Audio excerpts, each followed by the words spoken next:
नमस्कार और जय श्री राम दोस्तों।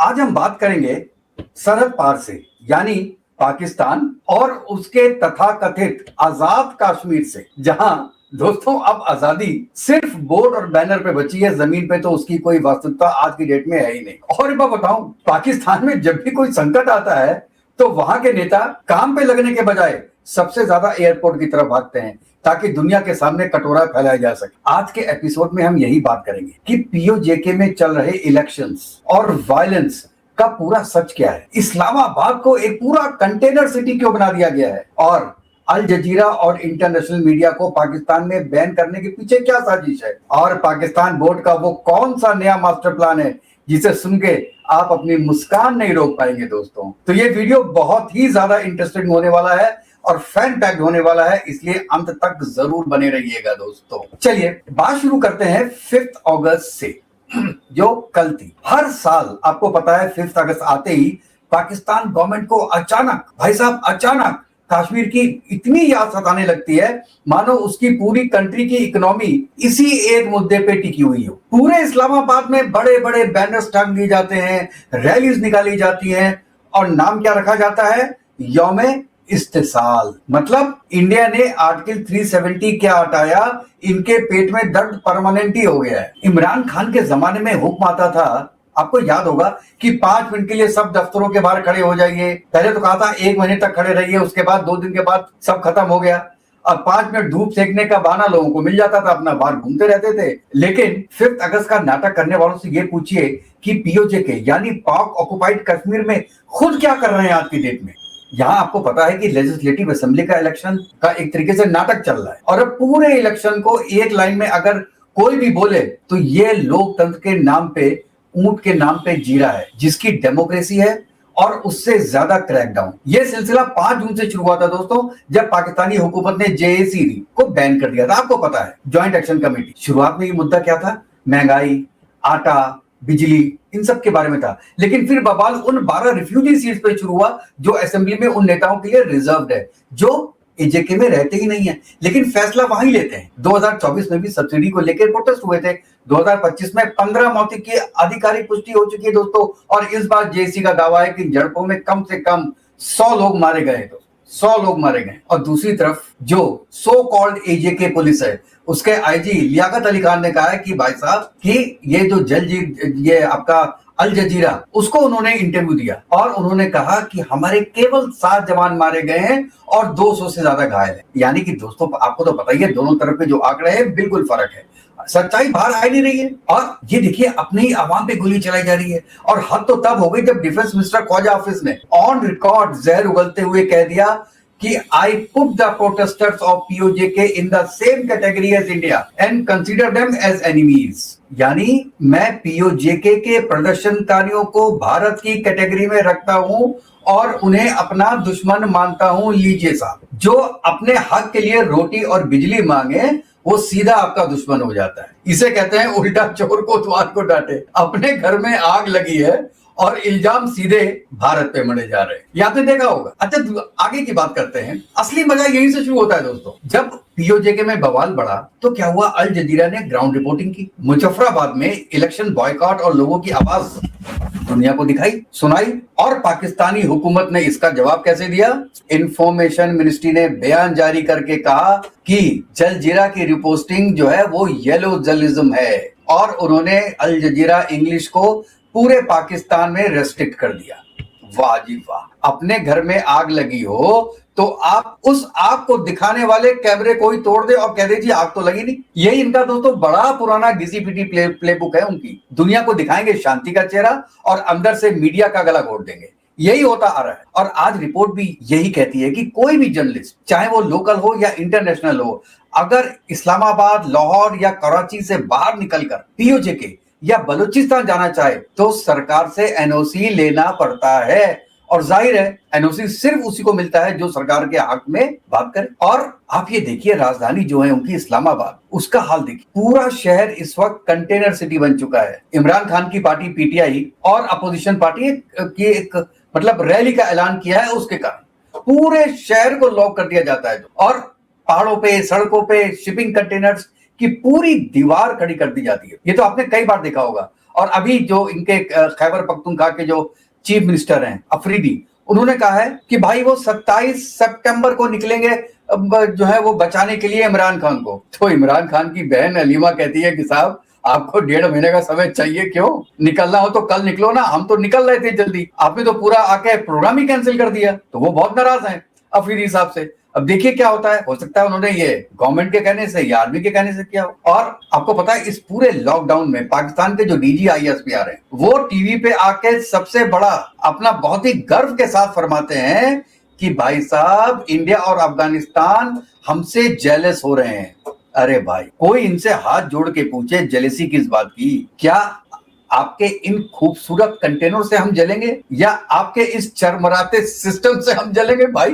क्योंकि अभी तो डीजी ISPR की बातें खत्म ही नहीं हुई थी कि इन्हीं के इंटीरियर मिनिस्टर मोहसिन नकवी ने ऑन कैमरा खुद स्वीकार किया कि हमारा तो यार पूरा सिस्टम ही कोलैप्स कर चुका है। अब दोस्तों आप बताइए किसकी बात मानी जाए दोनों में से? डीजी ISPR की, जो सोच रहे हैं कि दुनिया उनकी नजर में, कि दुनिया की नजर लग गई है उनको और दुनिया उनकी नजरें उतारने लगी है, या उनके इंटीरियर मिनिस्टर की जो मान चुके हैं कि गाड़ी का इंजन सीज हो चुका है, अब आगे बढ़ ही नहीं सकता अनलेस अंटिल इंजन चेंज ना हो। इंजन चेंज का मतलब प्रेसिडेंशियल सिस्टम ले आओ और आसिम मुनीर को या उनके जी को आप प्रेसिडेंट बना, इसके सिवा कोई बात नहीं। अब जरा बात करते हैं इस इलेक्शन की क्रेडिबिलिटी की जो हो रही। डॉन ने रिपोर्ट किया है कि PPP यानी पाकिस्तान पीपल पार्टी ने खुद इस चुनाव में भयंकर रिगिंग का आरोप लगाया है। उन्होंने इलेक्शन कमीशन को लिखित शिकायत की है कि उनके पोलिंग एजेंट्स को भगा दिया गया और बैलेट की स्टफिंग की गई। अब देखिए यहाँ पे आपको एक चीज समझने वाली है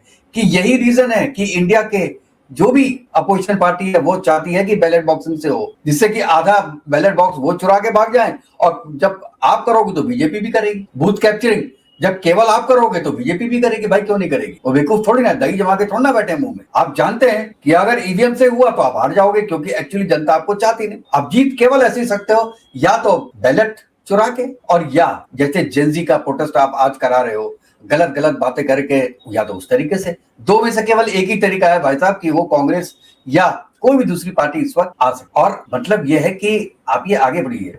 एक कश्मीर अफेयर्स के एक बहुत बड़े रिसर्चर हैं पाकिस्तान के, इरशाद महमूद, उन्होंने जलजीरा से बात करते हुए कहा कि इस्लामाबाद की ब्यूरोक्रेसी, मिलिट्री और इंटेलिजेंस एस्टेब्लिश ने क्या हुआ है कि केवल जो जम्मू एंड कश्मीर में केवल एक सिंबॉलिक जो रोल है उतना ही है वहां की जो भी गवर्नमेंट है उसको। बाकी चुनाव का तो ये पूरा ढोंग रचाया जाता है, लेकिन असली रिमोट कंट्रोल आप जानते हैं आर्मी के पास रहता है। ये डायरेक्ट बोला है उन्होंने, और इलेक्शन का नाटक कराते रहते हैं। और दूसरी तरफ साहब अडियाला जेल में बंद ये आपके इमरान खान साहब का अलग ही ज्यादा VIP शो चल रहा है। पाकिस्तानी मेन स्ट्रीम मीडिया में रोज शाम को ब्रेकिंग चलता है कि खान साहब को जेल में देसी घी का खाना मिल रहा है, जिम इक्विपमेंट दे दिए गए हैं, टीवी है, न्यूज पेपर है, और एवरी ट्यूसडे वो बेगम बुशरा के साथ उनकी मुलाकात हो रही है। अब ये क्यों किया गया? ये इसलिए किया गया, ये सब देख के पाकिस्तान की जो आम पब्लिक है वो सोच रही है भाई यार ये तो बहुत सही है, हमारे कम से कम वो सुख से है, शांति से तो है। और बाकी लोग ये सोच रहे होंगे यार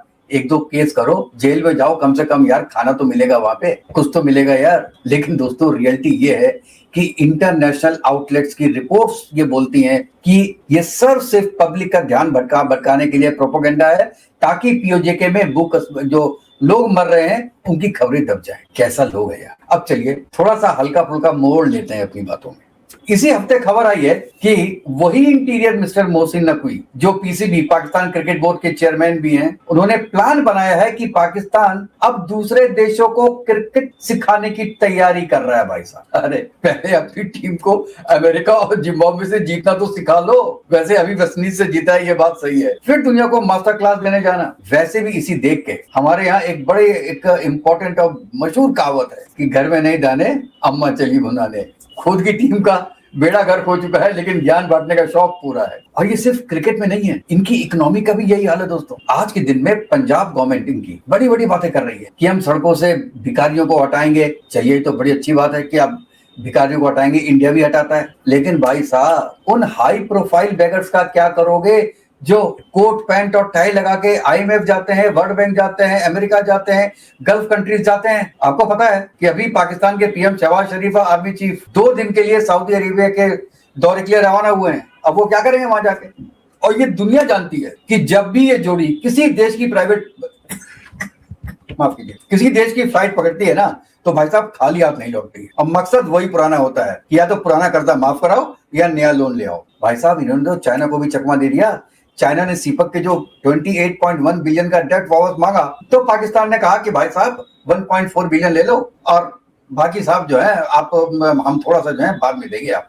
और सुनने में ये भी आया है कि चाइनीज प्रेसिडेंट जी पिंग तब से अपने अपने ऑफिस में बैठ के सोच रहे यार मैंने कहाँ पैसे लगा दिए यार, ये कहाँ के लोग हैं, किनके साथ हम आ गए हैं यार, ये साले अमेरिका के साथ बैठे हैं या ईरान के साथ बैठे हैं, कुछ पता ही नहीं चल रहा है। तो दोस्तों कुल मिला के तस्वीर पूरी तरह साफ है कि इलेक्शन तो हुआ, लेकिन बाइकॉट और गोलियों के साए में मीडिया को कवरेज की इजाजत तो थी, लेकिन सिर्फ वही दिखाने का कि जो सरकार चाहे। और हुकूमत अभी भी ये अलाप रही है कि भाई साहब सब कुछ ठीक है, लेकिन जो सच में ठीक होता है ना, उसको छुपाने के लिए कंटेनर्स की जरूरत नहीं पड़ती, मीडिया ब्लैकआउट की जरूरत नहीं पड़ती। जब अपने ही आंगन में लोग गोलियां खा रहे हो, तब 5 अगस्त को यौम इस्तेहाम मनाना और भारत के 370 पे मातम मनाना, ये सीधा सीधा इनका दोहरा मापदंड है, जिसे डबल स्टैंडर्ड्स में कहते हैं। आप दोस्तों इसके बारे में अपनी क्या राय रखते हैं, मुझे जरूर बताइए। क्योंकि इंडिया ने जो किया वो किया, क्योंकि इंडिया जो इंडियन कश्मीर है उनको अपना मानता है, वो लोग हमारे हैं। और हम तो कहते हैं पीओजेके के लोग भी हमारे हैं, लेकिन दूर से हमारे हैं, लेकिन उतने भी हमारे नहीं हैं कि हम उनको अपने घर में बैठा लें।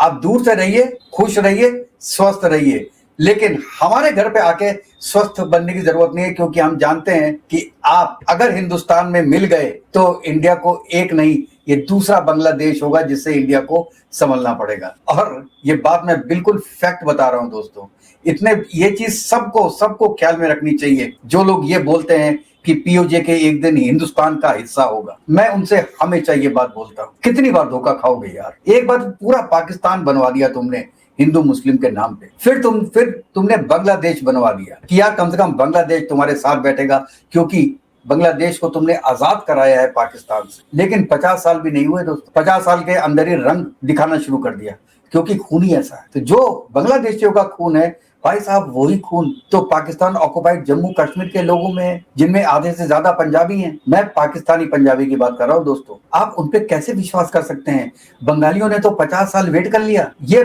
5 साल वेट करेंगे नहीं। और जिस दिन आपने इनको अलग करवा दिया, उस दिन ये कहेंगे कि भैया हमको तो दोनों कश्मीर मिले हुए चाहिए, हमको सिंगल कश्मीर चाहिए। और आपने खुदा ना खास्ता है दोनों जो तीनों, मैं कहता हूं जो कि स्काई चिन्ह भी है, तीनों मिल गए, एक कश्मीर बन गया। आप मान लो बन गया, फिर भी 10 साल के बाद उनका झगड़ा शुरू होगा हिंदुस्तान से।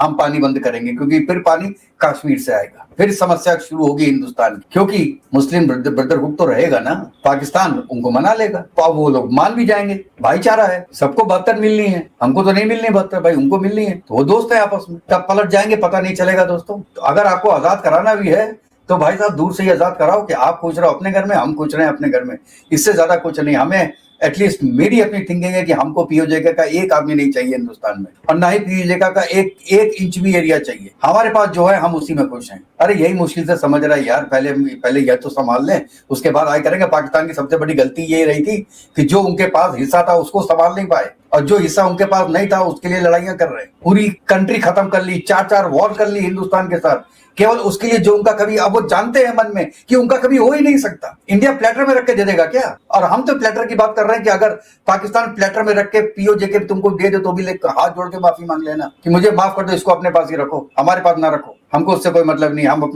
हम जो अपनी लिमिटेड बाउंड्रीज हैं उसमें बहुत खुश है। तो दोस्तों आप अपनी राय बताइएगा कि आप इसके बारे में क्या सोचते हैं, और अगर आपको ये वीडियो पसंद आया हो तो प्लीज मेरे चैनल को लाइक कीजिएगा, सब्सक्राइब कीजिएगा, बेल आइकन जरूर दबाइएगा, जिससे जैसे ही मैं कोई नया वीडियो डालूं तो उसका नोटिफिकेशन आपके पास तक पहुंच जाए।